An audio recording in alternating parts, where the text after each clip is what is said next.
দিকে হয়েছি এবং একটা অর্থনীতির মাঝে আমরা এরকম একটা কাল্পনিক বাজেট আমরা বাজেটের উচ্চবিলাস জনগণের সাথে এটা একটা অন্যরকম বিষয় ঘটেছে।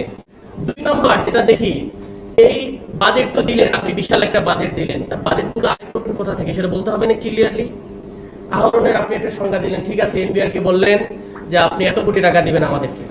এই এনবিআর কে এন্ট্রিমের সময় যেন স্বচ্ছভাবে জনগণের ন্যায্যভাবে করগুলো আসে, এটার জন্য সংস্কারের প্রস্তাব দেওয়া হয়েছে, কিন্তু ওই সময় কোনোভাবে এটা হলো না। $500 মিলিয়ন দিয়েছে, এটাকে যেন সংস্কার করে আমাদের করটা যথাযথভাবে আসে। আনফরচুনেটলি সেটাতে বড় বাধা দিয়েছেন আপনারা, বড় দল হিসাবে এটা নিয়ে কোনো কথা বলেন নাই। এখন আপনি এনবিআরকে বাজেট দিয়েছেন 6 লক্ষ প্লাস কোটি টাকা এবং আয় কর করবেন 96-95 কোটি টাকা, সেটা কোনোভাবেই কিন্তু এটা আয় করা সম্ভব নয়। আমরা লাস্ট বাজেট পর্যন্ত দেখেছি আমরা 3,30,000 কোটি টাকা এখন পর্যন্ত উইথড্র হয়েছে। তাহলে আপনি কিভাবে হাফ বাজেট আপনার মিসিং এখানে রয়েছে।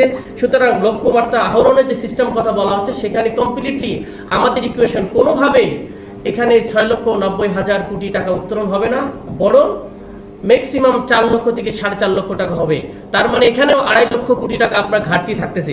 সুতরাং আপনাকে বললাম আমি কলা খাওয়াবো, এই খাওয়াবো, সেই খাওয়াবো, কিন্তু আমার কাছে টাকা নাই।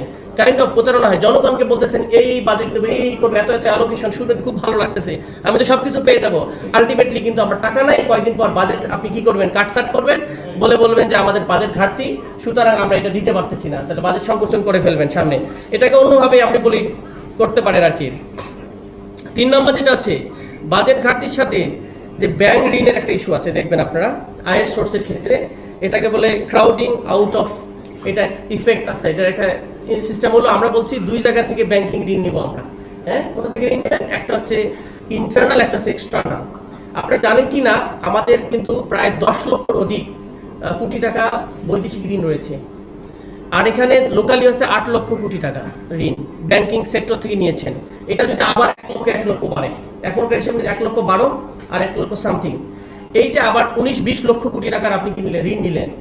এইভাবে যদি ঋণ একটা নিয়ে থাকেন, তাহলে ইন্টারনাল ব্যাংকগুলোর অবস্থা আপনি দেখেন, ব্যাংক ক্লিনিক্যালি অনেকগুলো ব্যাংক ডেথ হয়ে গেছে। এক্সিম ব্যাংক বলে অনেক, বেসলাইন ব্যাংক, সব ব্যাংকে মোটামুটি টাকা নাই, শূন্য অবস্থা, সংস্কার করেন নাই, বড় ব্যাংক রেজুলেশন করে এসালামকে দেওয়ার মতো কাজ ঘটেছে। এইরকম একটা ভঙ্গুর ব্যাংকের সিস্টেমের মধ্যে আমরা মনে করি এই বাজেটে ব্যাংকিং সংস্কার নিয়ে কোনো স্পেসিফিক কথা হয় নাই, ব্যাংক রেগুলেশন নিয়ে খুব বেশি কিছুই হয় নাই। অনেক ব্যাংক ডেট, মানুষকে বোঝানো হচ্ছে আমাদের 66-68টা ব্যাংক রয়েছে, এত ব্যাংক রয়েছে, এখান থেকে আমরা টাকা নেব, কিন্তু টাকাটা এখান থেকেও পাবেন না।